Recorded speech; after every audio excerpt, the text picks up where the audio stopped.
Hi, friends. Welcome to the WeddingPros podcast. My name is Jared Haskell. I'm a photographer, videographer, and a now podcaster. Jason McCutcheon is here with me today. Friend, business partner, and all-around smart guy. Jay, what are we going to be talking about today? So today we're talking about what I think is one of the most important things about anybody's business, and that is business systems. And if you're don't check out, because I want to just put something into your brain before we kind of move forward, because at the end of the day, entrepreneurship is about making money. There's a side to it that's also about being personally satisfied and creating the life that you want. And I think being your own boss, all that stuff. But you can't accomplish that if you don't make money. And creating wealth really happens in two main ways that I think people focus on, which is selling more volume. You create volume, or you have higher prices. And pretty much we focus on that as a creative industry, mostly really just how do I charge more? How do I charge more? How do I charge more? I think there's a third way that you can create wealth that seems it's not just creating more sales necessarily, but it's creating more efficiency. And that's through creating better systems. Yeah. You can have better efficiency, and better efficiency will create wealth. I think in a lot of different ways. Yeah. And that's what we're talking about today is efficiency. Sure. I think if you're at home and you're listening or you're watching this, and you run a creative industry, you have systems. You might not have, maybe you haven't written them down and gotten them super organized, but in some way, shape or form, you have a system when it comes to marketing, when it comes to, maybe it's even a bad system where you're like, this part is broken. You haven't spelled it out necessarily, but you do have a system. I think our hope today is that we're going to talk through the different areas and kind of give a little bit more structure to the systems that are out there, that are known by a lot of wedding creatives, what we do at our company, Stop Go Love, and hopefully it can be helpful to the people at home listening. Yeah, and so for us, we run, a pretty large wedding studio. Humble brag. So when you're listening, some of the things that we do, we're not recommending you do. Yeah. Because they're not necessary. What I will say is we didn't always run a large studio, but we always tried to find a good system. And I think that's what allowed us to decide to run a good studio is we were like, we can do this. We're finding more and more ways to do things faster and easier. We're automating as much as we can. We're clearly identifying who does what, when they do it, and how they do it. So what is a system? Let's define that really quick.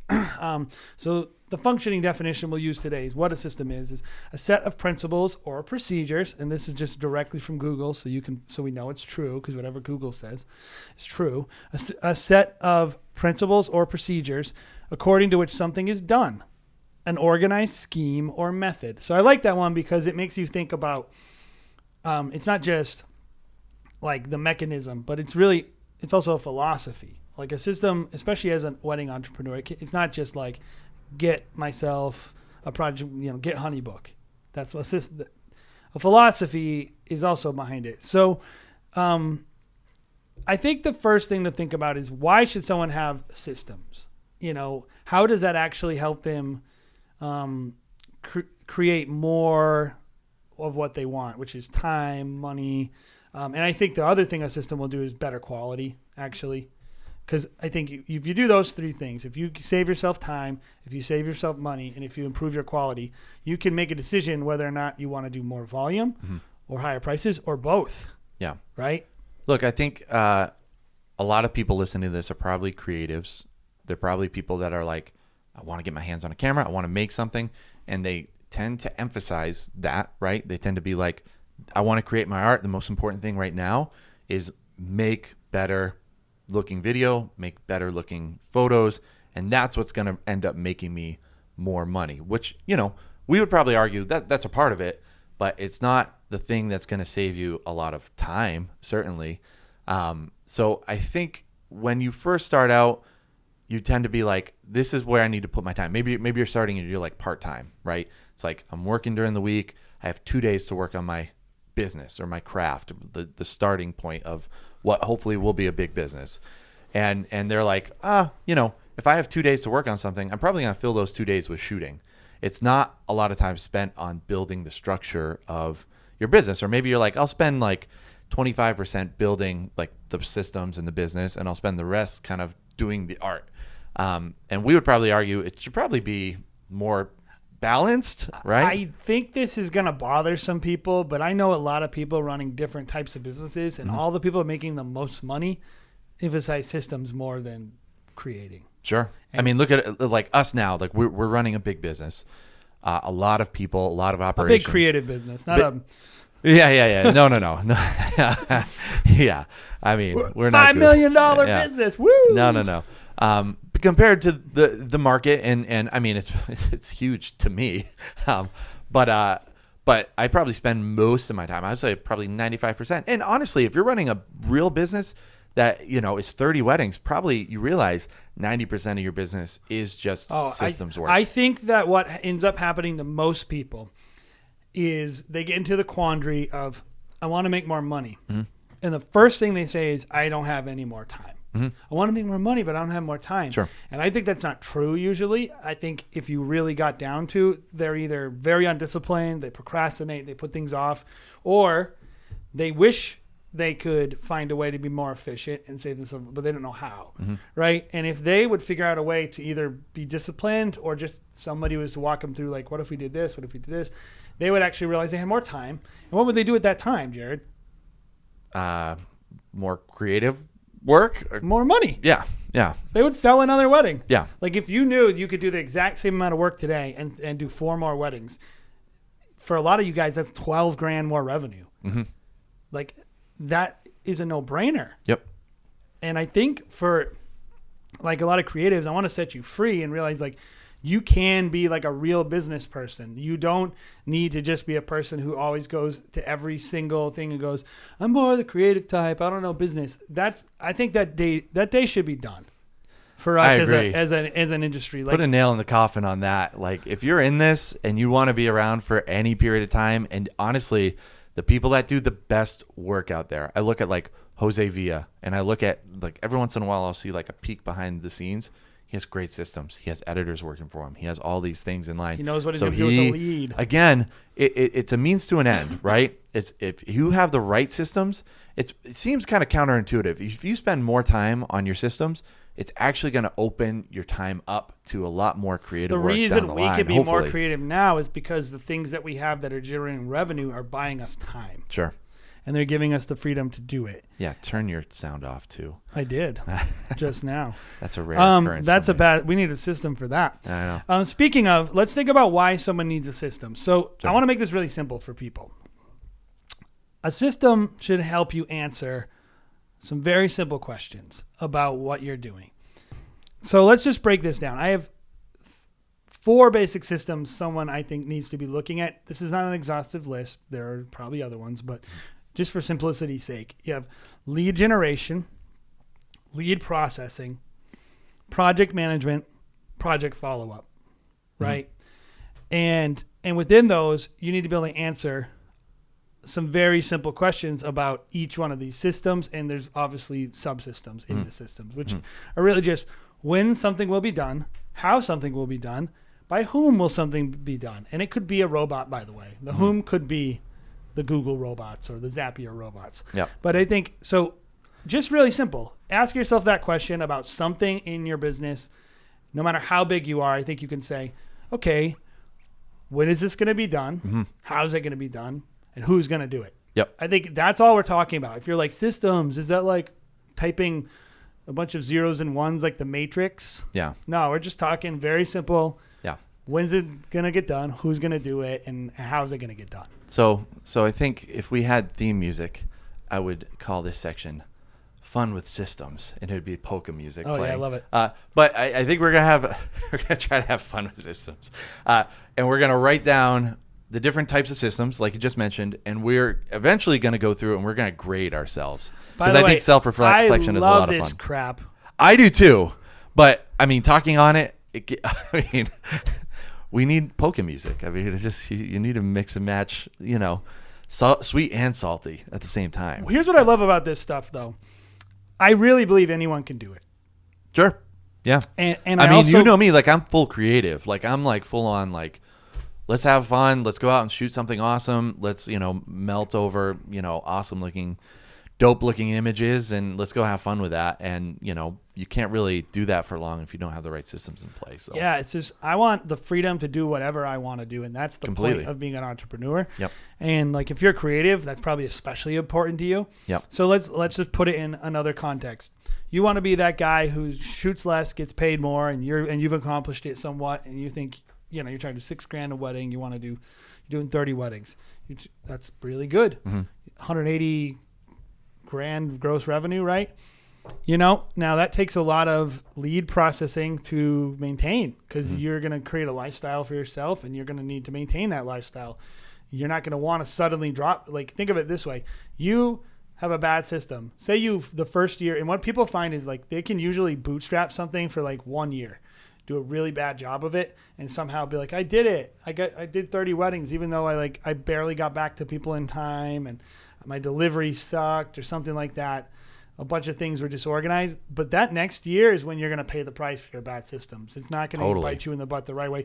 And so like, if you're just 20% less efficient during the year you're shooting, the first year you're shooting 30 weddings, which means maybe you're not getting back to leads as much because it's the first time you've ever been that successful.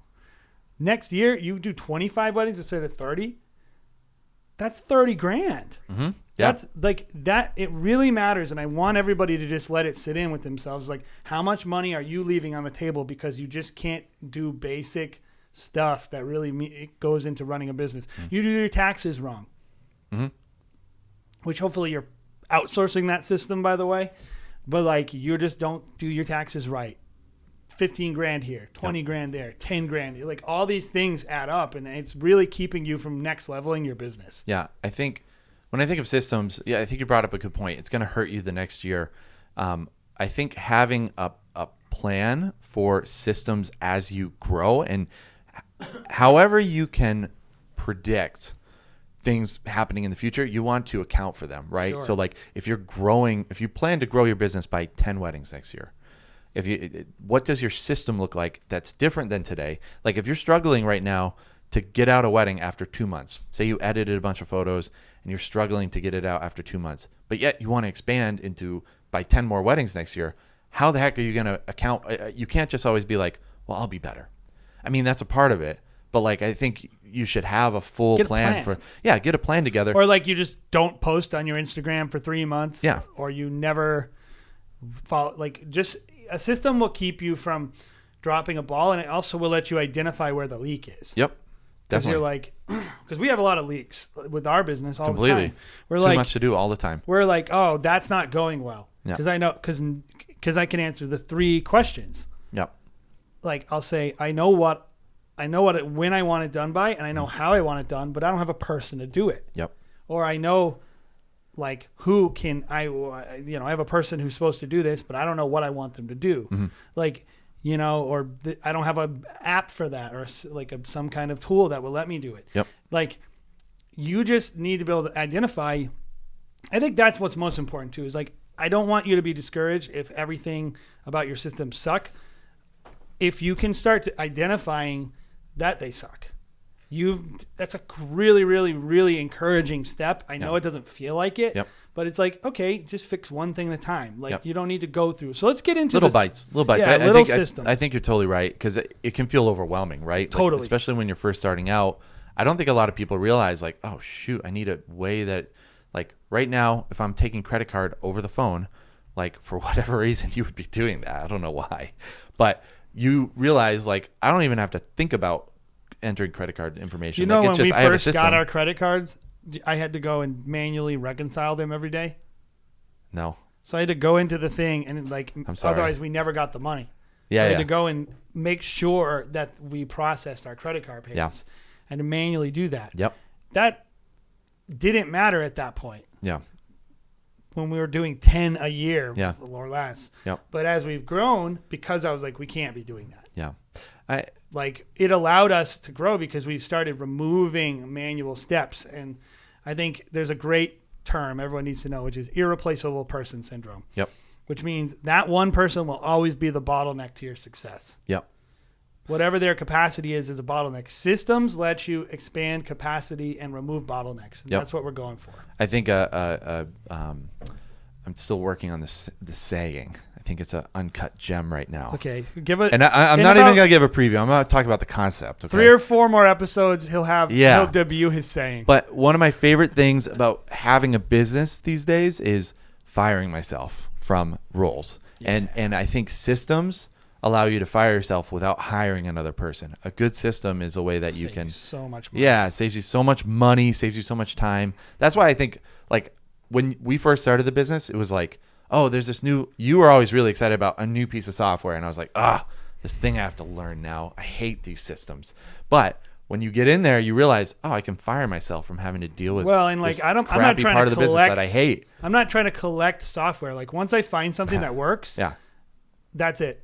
Sure. Like when people go like, oh, well, we could try this new one. No. Yeah. I don't need it. And it's fine. And recognizing there are a lot of softwares out there too that is actually like more work to be able to, like, you get in there, you're like, this is just giving me another job. Like, and so I think as a business owner, that's what I look at when I look at systems is like, is this actually saving me more time, or is it, what is it, robbing Peter to feed Paul? Yes. Like, you don't want a software that does that at the end of the day. You don't want a system that takes more time to manage than it actually saves. Let's hop into those 4 different systems, right? Like I said, we got 4 systems that I think you need. I'll write them down. You need to have an answer to. You need to have an answer for what is my system for lead generation?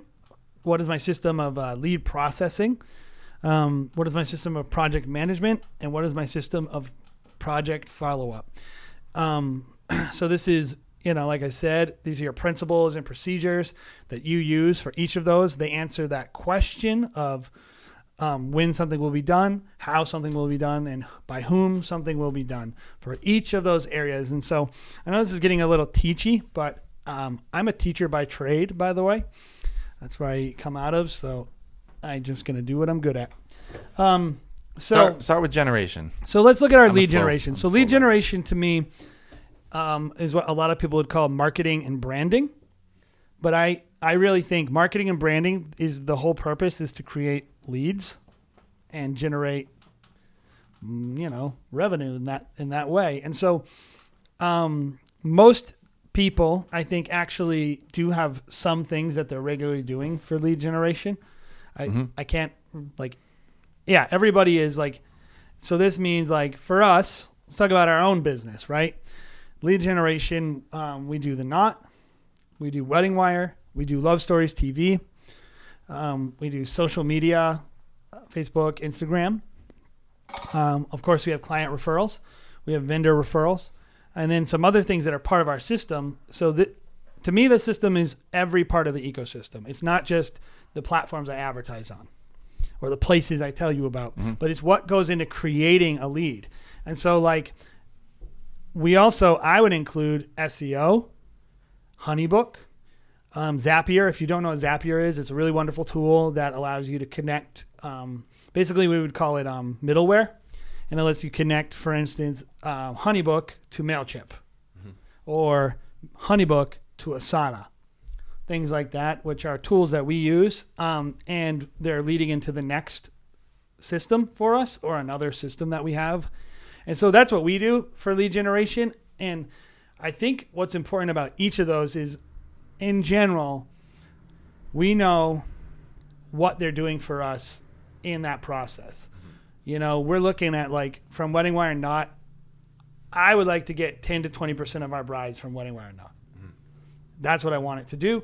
This is how it does it. It sits on those platforms. Okay. And, we just have to go in and make sure it looks nice. And it doesn't take a lot of work to maintain. Yeah. I think the thing I like about The Knot and Wedding Wire, and people out there will talk smack about Wedding Wire and The Knot, or they love Wedding Wire and The Knot. Regardless, the thing that I like about that part of lead generation is the fact that it's done. It Like, doesn't it's require there, any maintenance. It's working for me. It's up there, as opposed to something like you mentioned, Instagram, social media. Like, you have to always produce that content, and that is work. Oh, yeah. Which, you're always like, Jared, you need to get better at like Instagram. And I'm like, I know, it's just work. It's just work. And I prefer the ways that are super automated, but probably the engagement on something like Instagram, if you do it right and do it well, is higher, maybe better. I want to spread ourselves. I think lead generation, you should have a lot of opportunities. Yeah. Like, and that's the goal, is like spread a wide net. Yeah. It's funny. I've been working with my dad. He just retired. He's been at UPS for ever. And he just retired, and he's gone back into doing some real estate, really just like for fun. And he is trying to get onto like Facebook and all these like social media platforms, which is just like, I don't know, kind of watching like a baby work a computer.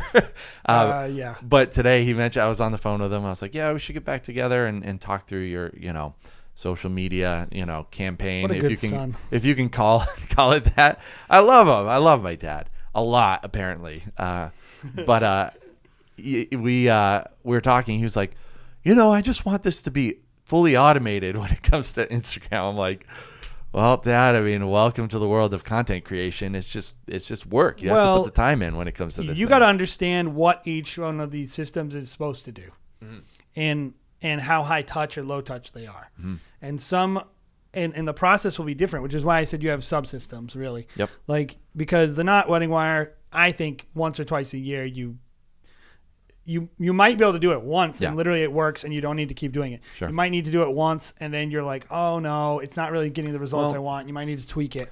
But at the end of the day, it's pretty low touch. Yeah, this is what I would say about those things. And I think if you can find a way to do this across the board, which you can do with Instagram and Facebook, which is doing it once up front, like I spent a lot of time this year on updating Wedding Wire, updating the Knot, having an actual approach for those platforms for us. That's different. I think that's important. But also you can do that on the Wedding Wire and the Knot, where you're like, hey, once a month, I'm going to take half a day, plan out all of my content. That might be pretty here's generous, but it's probably going to take you a full day. Yeah, and I was going to say, but it's more efficient. It's a scientific method. For all of these things, if you can create a control for all of them, that's the secret sauce. If you can go like, okay, I'm going to do a marketing calendar. Sure. Right? And I'm going to, in my off season, plan out like twice, at least so that I never go dark on social, 2 posts from my R. And there are tools that will let you do it. Yep. Does Planoly still work? Planoly still works, yeah. Yeah, Planoly. I mean, you could use Hootsuite. There's a whole bunch of social planning tools. You can use a Google Calendar. I've done that for clients. But you can seriously put a lot of tools out there, and you can have a control for all of those systems. So the system is the ecosystem where all your subsystems live in. So all your lead generation should ultimately lead to one place. For us, that's HoneyBook. All of it is leading into HoneyBook, and it's all leading into lead processing. Yep. Right? And so lead processing, to me, by the way, like lead processing is the first time a human gets involved in ours, besides the setup. But we're not necessarily, except social media. Social media, you but end up talking to people. It's not conversational. No. I guess it is, but it's like, I don't know. We're not really funneled. Selling. Yeah. We're not selling. Once you get a lead, which to us, and you have to define what that means. Yeah. So for us, a lead means they're going to fill out a form. HoneyBook, Wedding Wire, or our form on our website. We prefer the form on our website. That's our preferred lead capture. Yeah. But that's when a person is a lead. And so when that person does that, they opt into the next system. Yeah, right? It's almost like lead generation is like wearing the clothes, right? You're wearing a suit, you're wearing a pretty dress, and then lead processing is actually starting that conversation. It's relational. Walking up to the, woman at the bar and starting that. Yeah, it's all about that relationship, right? Totally. And so lead, you're processing this lead, and this is where things get, I think, where a lot of people, where it falls apart, because this is not fun. Pickup lines. Email. Yeah. Email sucks, Yeah. but it's actually the best way to do this.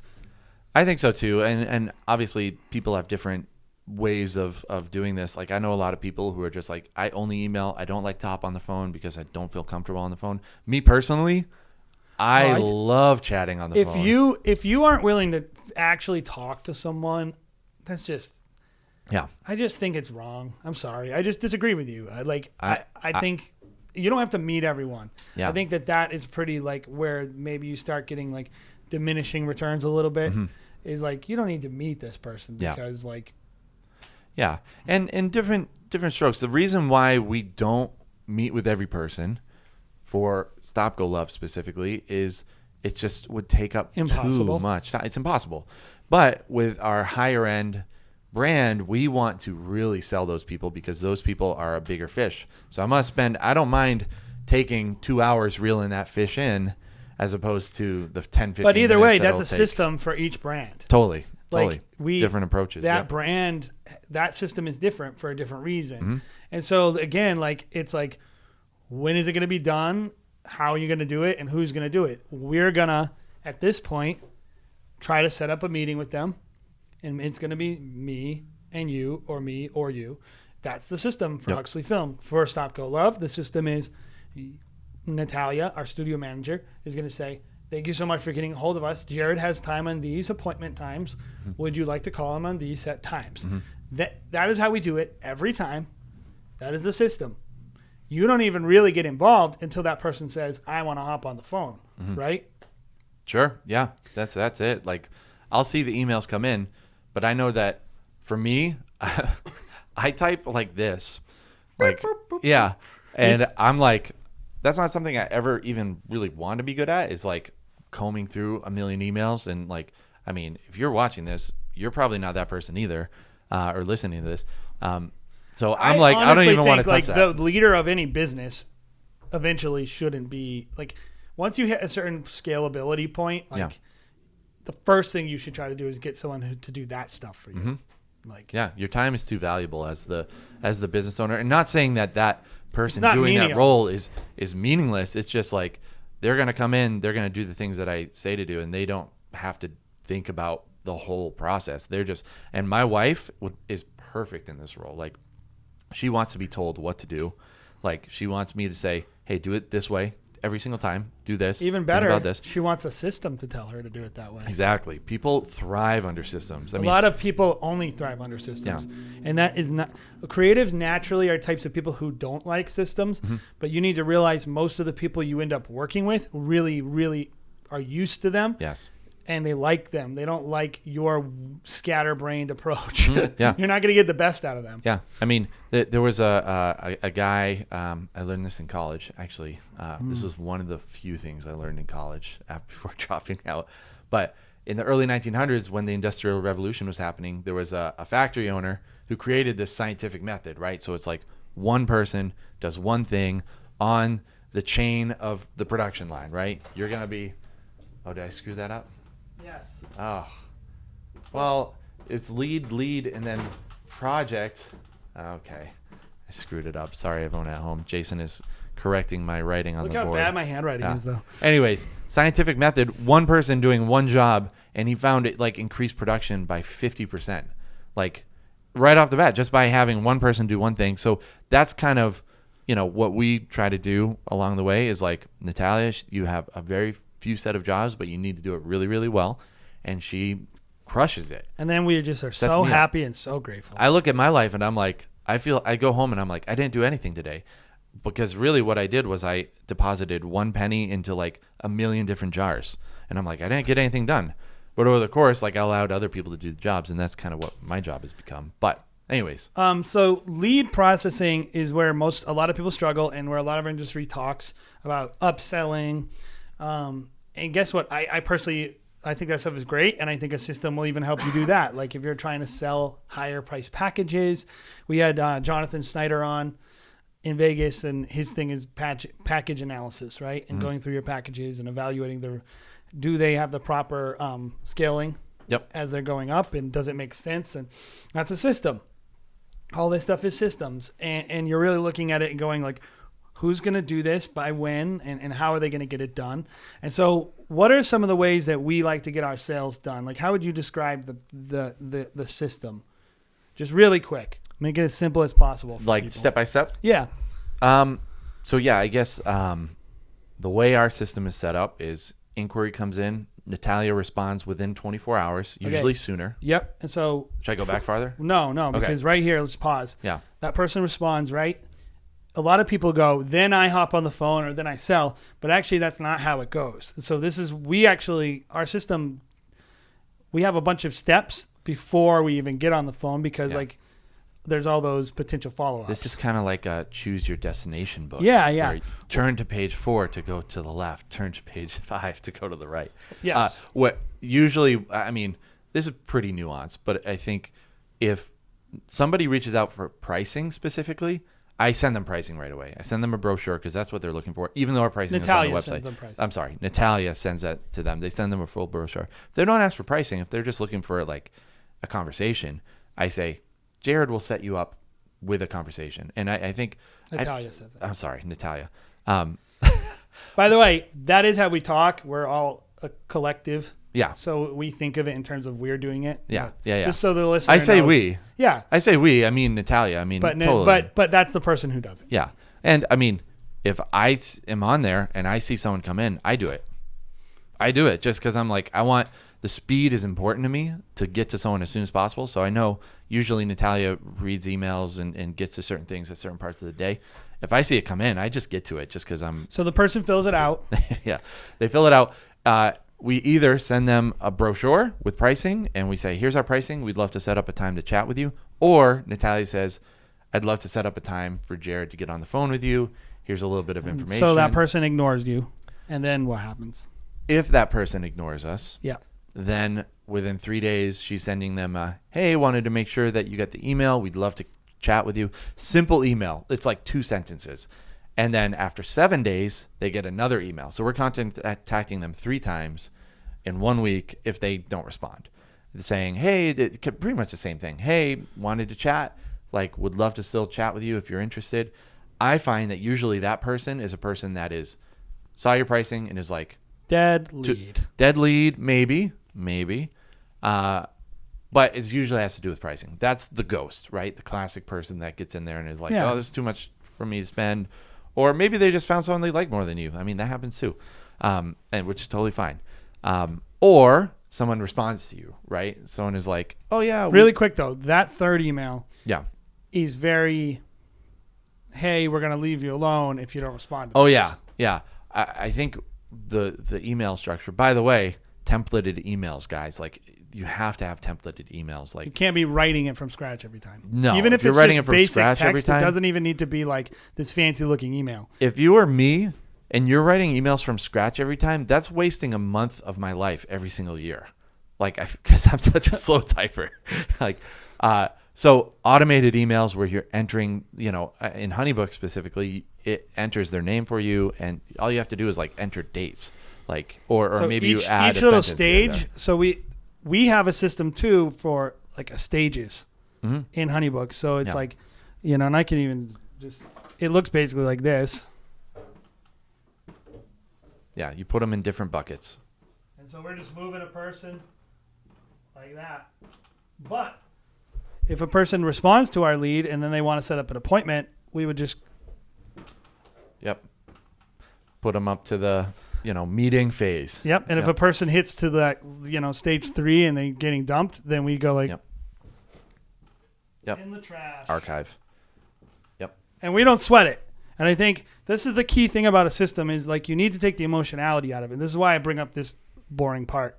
Because when I hear a lot of people talk about, oh, this person ghosted me, it's so rude, or I'm so bothered. I'm like, just throw them in the dump. Like, they're not a person you're going to talk to. Like, move on. And what they're really experiencing is a fear that because their lead generation sucks, they know there's a scarcity mentality about their lead processing. For us, our lead generation is very good, so we don't worry about every individual lead, and we don't spend time on things that don't produce value. And I think if you can get some courage around it as a business owner and just really focus on, and I do believe lead generation is the first thing you should focus on. Because if you can generate enough leads to sustain saying no to people or not chasing people and not wasting your time with people and not reducing your prices. Like we don't change us. We never negotiate our prices. Yeah. And I think it's weird. And we don't pursue people either that are off, they went through the system. We got hold of them 3 times and then they're done. We don't even worry about it. I think it's strange when people negotiate prices because honestly, we're at the point now where people never even ask me to negotiate prices.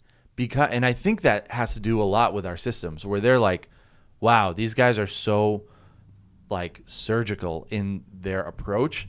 Like they know how much everything costs. So by the time I'm talking to them about price, they're like, I probably get asked that 2 or 3 times a year. Yeah. How many leads are we? We're getting 600 leads a year? 600 form fills. We're probably hopping on the phone with half of them. I never negotiate prices. Maybe half? No, I never get asked about prices because I think, again, we have our website. On our website, all the prices are on our website. So they're not... and we systematize getting them the prices. Why? Because we don't want to get to say we didn't give them the prices and we emailed them 3 times and then the person called us. So at this point, my guy or my person has sent them 3 emails. Then they've wasted 30 minutes of your time. Then they get the prices. Then they go talk to their spouse because no one says no on the phone. Yeah. No one will ever be like, what? I can't afford that. I'm too poor. The thing that I love is when they're like, I'll talk to my husband. And then you get an email from the husband. I'd like to talk. You're like, this guy wants to negotiate. Those are the 2 times whenever someone wants to negotiate. But if your system, even if it's intentional with Huxley Film or whatever, we don't give them the price right away because we have to create a quote. Yeah. That's just how we're making that custom product. Yep. But even then I say, my system on the forum says, what is your budget? And I start at 5,000, 5 to 10. Sure. 10. I don't even give them an option of selecting less. Yeah. Because I want that person to go, oh, crap, I can't afford this right away. And so I don't have to waste time talking to them. Sure. And I think, that's just our system. I'm not saying it's right or wrong, but that's the philosophy in the system that we're going for. So anyway, we get on the phone. Either at some point they respond in that little chain. They've either fallen off. But think of it this way. We've already eliminated probably 50% of our bad leads right there. Yep. Automatically with almost no work. No work. All I have to do is click the tab that says archive. And I don't even do it. Natalia does it. Yep. And so at that point, we've eliminated, you're going to, if you probably 50%, right? Probably 50% of the people who get a hold of us want to get on the phone. The other people just I would say, disappear. Maybe. I don't know. I honestly don't know. But it's not everyone. It's not even most people. No. So they get on the phone and then the system goes. I soothe their ears with my silver tongue and get them to buy a $5,000 video package. And I guess usually my consultations are probably like half an hour. So I talk to them and that's time. That's work. That's actually a lot of work. And even someone I would say I'm pretty charismatic. That's like draining. That is actual work when you get on the phone with somebody, you're doing sales. It drains you. At least it does for me. And I would encourage everybody, get a pitch and just do the same pitch every time. Yeah. If you have a hard time with that, guys, I mean, I know some people that will be like, I'll never hop on the phone. I only do email or text message or whatever. And I just think hopping on the phone allows such a people competitive to hear. advantage. I'm sorry. This is a business. Hearing someone's voice and I think helps them understand who you are a little bit and just your little idiosyncrasies and just your imagine if it was personality Craigslist. so much more. Imagine if it was Craigslist and you were like, hey, I want to buy this thing from you. And the person refused to come out of the house or wore a mask or something when they talk to you. You would be like, I'm not trusting this person. This person's sketchy. Yeah. And you need to allow a person to start trusting you. The more you can humanize yourself at this point in the process, the better. All right. You can't really ask someone about what kind of dog they have through email. I guess you could, but personal stuff. You can't get into that stuff. Much more natural, and it comes off much more natural if you're hear the dog in the background and you're like, oh, what kind of dog do you have?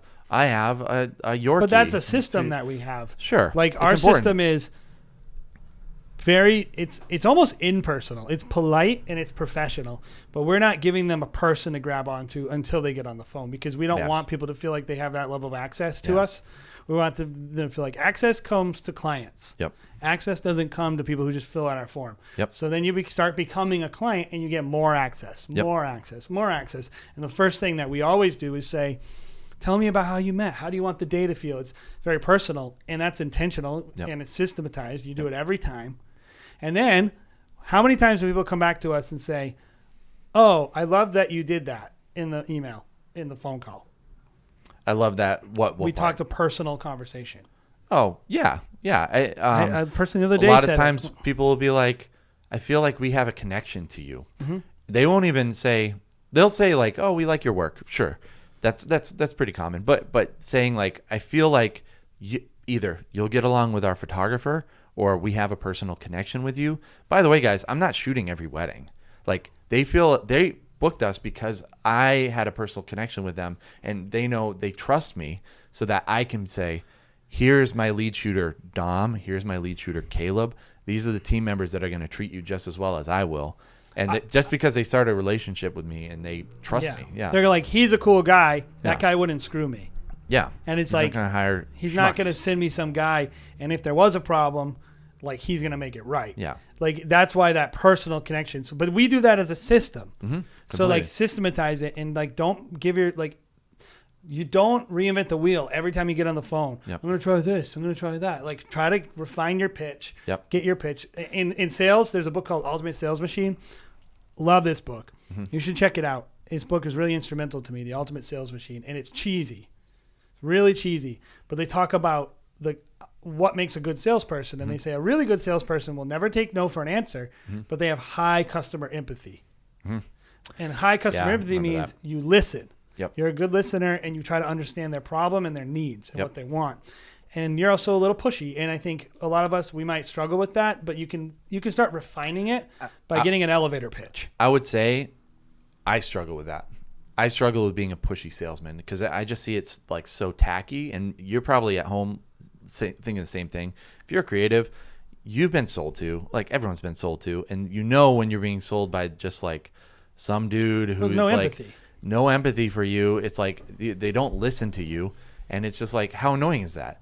But like little things, like when I get on the phone with somebody, it's going to be much more of a positive sales experience for someone if they're like, yeah, we're doing a first look, and then later I'm referring to, well, when you do the first look, you'll want to do it this way. See, I don't think you struggle with that. No. The thing that I struggle with is being pushy. I don't think you do, though, because I think you're perfectly willing to give someone a very, very firm, clear pitch. I've heard certain, even there's a book on wedding sales, and he will actually go as far to be like, is there any reason why you wouldn't want to book today? See, I don't. Right now?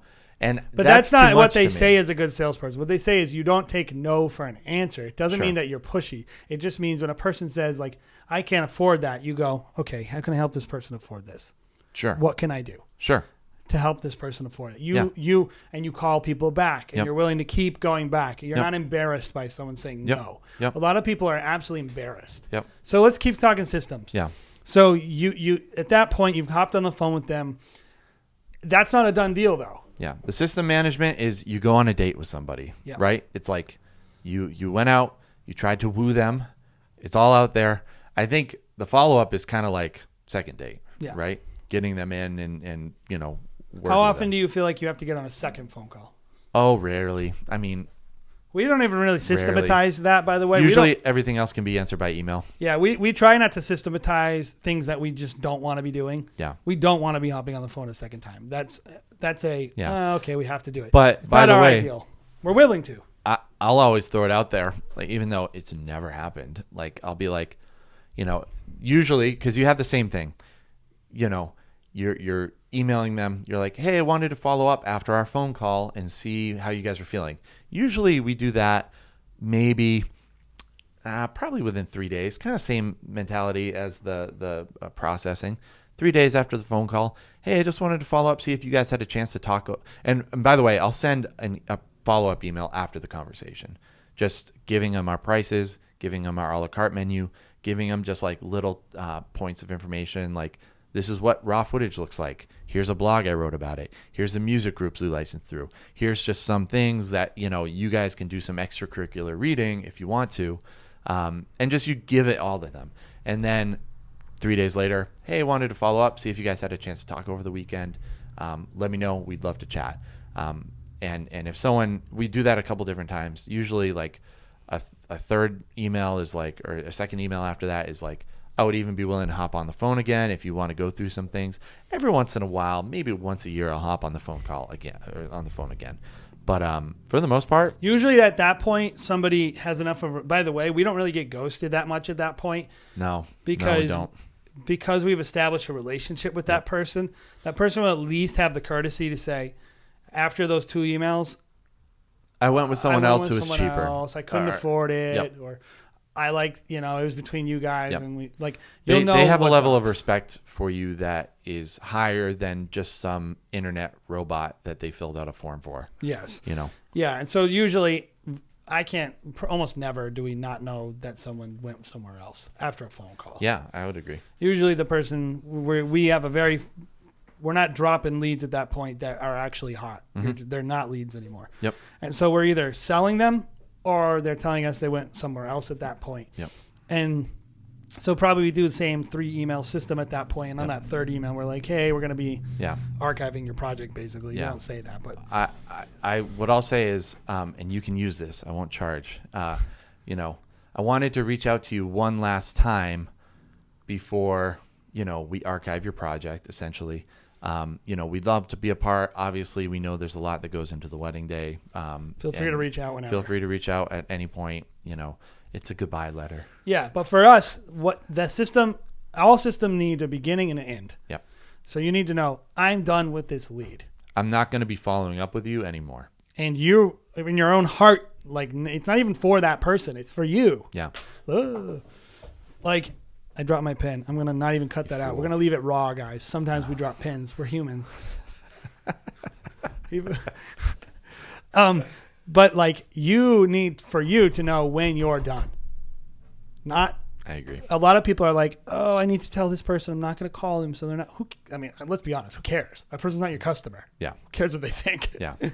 What matters is you're not going to keep going to every Facebook group in the universe. This person ghosted me. What should I do next?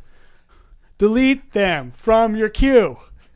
They don't want to hire you. Yes. Get another lead and work on that lead. And just think of it this way. That person on the front end of that could be a customer doesn't want to know that you don't care about them. You care about some person who said no to you. Mm-hmm. Imagine if you're married to your wife or you're dating a new girl and all you could talk to them about is the person who rejected you. Mm-hmm. We've all dated that person. Maybe we haven't all, but it's not fun. Yeah. Don't do that to your actual customers. Yeah. Focus on your customers. Focus on people who want to become your customers. Don't focus on people who aren't going to be your customers. So plenty of other people on Tinder. Plenty of other people. Plenty of fish in the sea. So the other part of this lead processing for us is part of the lead processing is putting them into project management. Mm-hmm. And so one of the things that we do, we use a tool called Asana. You might have another one, Basecamp. I don't know. There's Trello. There's a lot of tools out there. Actually, this is something I do for companies. Yeah. So I'm a nerd about this, and I really love project management platforms. Honeybook, by the way, you could charge a lot more for your customers if you were more like Asana and included some more Asana things in there. Yes, yeah. We love you, Honeybook, but that would be awesome. Yeah. Even just like a straight up, like just a Kanban style board or whatever. What? Kanban. I don't know that. Basically, it's like you go to systems and they have a board. It's just the boards that they have in Trello. Okay. And the boards that they have in Asana. Those are Kanban boards. They used to do them with sticky tabs. Oh, yeah. Okay. Software development. Okay. Anyway, some kind of way of managing leads. Yeah. Left to right, no backsies. Yeah. So how deep do you want to go into Asana? Not very deep. Okay. Just really quick. Because this is where we start to get into a place where I don't know that you need this.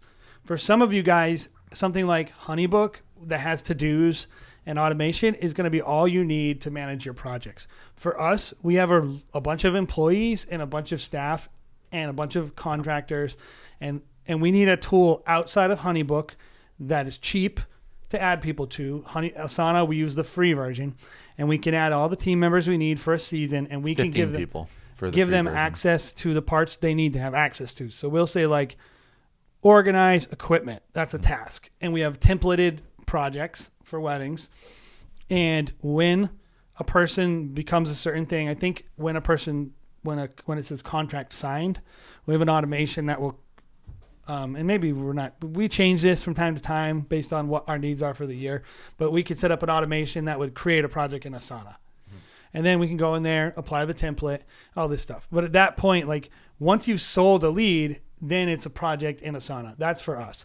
Yeah. That is not for everyone. But what is important is what happens when a person signs a contract and pays your deposit. They become a real customer. And what do you do with them at that point? Sure. I think if you're a person at home and you're going to be doing the shooting, the editing, the communications, like Asana is too much for you. You don't need to touch it. But for us, you might be at home thinking, oh, well, Honeybook, you can assign people to Honeybook projects. For us, it's the difference of, yes, I have a person who's a lead shooter who also maybe second shoots. And I don't want my assistants looking at all my communications between the client. Yeah, sure. Yeah. I don't want them in a Honeybook. I mean, we do add our assistants to Honeybook and we add our lead shooters to Honeybook eventually, but usually the assistant is added a month or two beforehand. Way at the end. Yeah, way at the end. A lead shooter, we like to be added a long time in advance so we know we have a person on site. But the difference between Honeybook and Asana is going to give you much more granularity of like, this is going to be the lead shooter, this is going to be the second shooter, this is going to be the assistant, this person's going to be flying drone, this person's going to be doing photo booth. It just gives more roles, I think. Well, and it gives you due dates. It gives you, you can create follow-up tasks that kick off from the first task being completed. Yep. You can create very sophisticated, granular, and then variant path kind of things where if this, then this type of situation. I mean, for us, it's what we need. You don't necessarily need that. Here's what I want to just drive home. If you're into teams, we can have a separate conversation and we will do a mentor session with you. And this is very detailed. And if we ever did that with you, this is what is worth the money, is talking through this very complex stuff that we're really good at. But for most of you, you never need to be considering this. What I will say is you got to know when, how, and who. When does the project get made? Who's going to manage all the dates, times, all this? Like, when does a person become a real customer? At what point in your lead processing are they a customer? And what does that mean for you? And we've clearly defined that. This was really, really, really important to our growth. Yeah. Like for us to become a team-based business, we had to do this stuff. And it allows us to run very low touch, a lot of automation, super highly efficient processes that require, I bet our process for all these various people involved takes less work than some people who are just them. Mm-hmm. Yeah. I was going to hop in there too and just say, it is work, certainly. And that stinks. More work stinks. But it does save us time at the end of the day, because if you're having to like call people and be like, all right, Jack, you're going to be on August 31st. Make sure you remember. Everybody get on the same Google Calendar. Everyone get on the same Google Calendar. I mean, it's less work than it would have to be otherwise. And there's just kind of a threshold that you'll eventually cross if you're looking to expand your business, where it's like, you just have to do this. Like for us, I have done it for 5 years, 6 years. And, just this last year was the first year that I was able to hand that off to our office admin, Natalia, and she just, has kind of taken a little bit of that away from me. Hey, so I'm going to step in. Yeah. Hey guys, we're going to do this as a 2-part episode. So we're going to jump in on the next episode, and we're going to be talking about project management and project follow-up, and then kind of some closing thoughts on some systems. For us, this is a big part of who we are as individuals, and I think a lot of what we bring to the table as creatives is this way of thinking, and less about, I think we're good shooters. I think we can be good creatives. Yeah. But hopefully, I know that we can bring this to you as a big value add for your business. And I hope for those of you that have systems that you're able to refine them. And for those of you that don't feel your systems are very good, that you're not feeling overwhelmed. Yeah. And so I just want to let's close on that really quick. Sure. If somebody has a business and they heard us talk about You need to know, what's going to get done and how's it going to get done, who's going to do it, when they're going to do it. And they've heard about the 4 systems that we talked about: lead generation, lead processing, project management, project follow-up. And they literally are like, oh, shoot, I don't know how I'm handling it. I'm just kind of going by the skin of my teeth. I'm just taking things as they come. What would you say is the first thing they should do in order to really start to to change their business and change their culture in terms of systems? I would say, we mentioned it at the beginning of the podcast, like, write things down, write your systems down. That might be the first step for somebody, is actually like, write these things down, write your, A to Z kind of chain of events, right? I think that's probably the first step. And then... Yeah, and that's all we were trying to do today, by the way, is this is what we do in each one. Yep. So you can answer the question for yourself. What do I do for lead generation? What do I do for lead processing? What do I do? Probably the next episode, what I would like to do is grade ourselves on each one of these processes. A, B, C, D, F. You can also do B-. You could give yourself a little bit of granulation there. But and they're graded, by the way, based on what your goals are. Mm-hmm. So like, if your goal is to do 2 more weddings at a higher price, yep, are you going to accomplish that with this system? Yep. If your goal is to double your volume, yep, and that could be that you have 10 weddings and you want to do 20, mm-hmm, like, it's based on your goals, so there's a subjectivity to it, but be honest. I think it's... The thing I like about this is I think all these steps are equally important. I think so too. Like, they're all... And a lot of them are happening at the same time, right? Sure. Yeah. I mean, yeah, sure. And I would think... kind of figuring out where you're struggling. Self-evaluation is a huge part of running a business. Like, and the thing, you mentioned it before, the thing I like about all these systems is, with a good system, you can tell where the holes are. Like, where's finding the leak? Those things out. Yeah. Where's the leak? How am I failing? I mean, I can tell you a million things that we're failing at. That's why I'm excited to get into this, because it's like, actually having them written down is a big deal. So if you're, at home or wherever listening to this, write those things down, because the next podcast, what things should they write down? Lead generation, how you're succeeding or failing. Write down your process. Give yourself an A to F grade. And in terms of writing down your process, just keep it simple. Write down the stuff you're doing. Yep. Just write down, here's the things I do for lead generation. Here's the things that go into lead, and it's apps, it's processes. Yep. So it's like email, SEO, the knot. Yep. I do all these things, and then give yourself a grade on how effective they are at accomplishing your goals. Lead processing, same thing. Yep. Which is really just like how the people are being funneled. Mm-hmm. Are you doing a good job? Do you have how many categories of people do you have? I mean, this is a lot of work. So, I think it's good that we're doing 2 different you're looking parts. at each one and saying, how effectively do they answer those key 3 questions? Mm-hmm. Do they help me know, who's doing it, how it's being done, and by when is it being done? Yep. And if you can say about each one, yeah, they basically do. Mm-hmm. I'm doing it every day, first thing in the morning, by doing email. Mm-hmm. Yep. Great. Yep. That's fine. For a lot of your businesses, that's going to be great. Now every system is going to hit a stress point, and it won't be able to maintain a certain level of volume. Yep. So when you get to 200 leads, 300 leads a year, you might realize that manually emailing everyone isn't effective. And at that point, you need something like Honeybook, mm-hmm. and then your system changes. So this is a work in progress. So that's the cool thing. And that's the last thing I'll say is write all that stuff down, do exactly what Jared said, and be really, really brutally honest about how much you suck at it. Mm-hmm.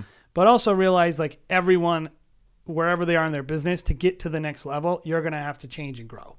Yeah. So whoever you are today, wherever you are in your business today, is not going to be enough for where you're going to need to go tomorrow. Yep. And that's not a failure. Mm-hmm. That's just life, and that's just where you need to go. And everyone's going to naturally, I think, be good at one of those 4 things, like generation, processing, managing, follow-up. Like for me, I'm great at management because it just naturally comes to me. I can hop on the phone with someone and talk to them and get them on board. But then maybe the follow-up is the thing that I struggle with, because I'm more just good at telling people this is the 4 things you should do. And not really so much any You're good at generation. You can generate because you're a marketing guy too.